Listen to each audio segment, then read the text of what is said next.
के बीच नक्शे का आदान प्रदान नहीं हो सका है। ऐसे में इस महीने चीनी प्रधानमंत्री के भारत दौरे के वक्त ये मामला छाया रह सकता है।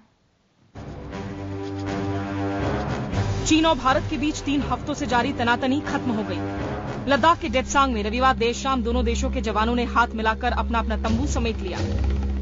The governments of India and China have agreed to restore status quo ante along the line of actual control. Flag meetings have been held to work out the modalities and to confirm the arrangements. Bharat और चीन के बीच लद्दाख का मुद्दा द्विपक्षीय बातचीत से सुलझा लिया गया है। ये मुद्दा दोनों देशों के द्विपक्षीय हितों को ध्यान में रखकर किया गया है। माना जा रहा है कि अपने सीमा क्षेत्र में भारत की सतर्कता और निर्माण पर चीन ने आंखें तरेरी थी। हालांकि विदेश मंत्रालय के सूत्रों के मुताबिक इस तरह के निर्माण कार्य जारी रहेंगे। ऐसे में इस तरह की चुनौतियां भविष्य में भी आएंगी। फिलहाल सरकार मौजूदा मसले के सुलझने को आपसी संबंधों में आई समझदारी की मिसाल के तौर पर पेश कर रही है। हालांकि विपक्ष ने पर्दे के पीछे डील की आशंका जताते हुए सरकार पर ढिलाई बरतने का आरोप लगाया है।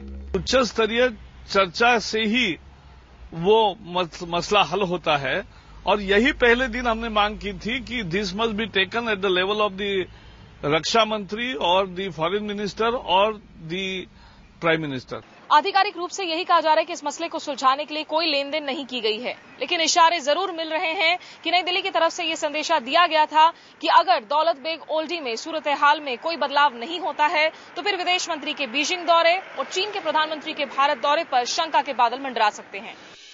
बहरहाल विदेश मंत्री सलमान खुर्शीद का 9 मई का चीन दौरा तय कार्यक्रम के हिसाब से ही होगा। वहीं इसी महीने चीनी प्रधानमंत्री ली केचांग अपने पहले विदेश दौरे पर भारत आने वाले हैं।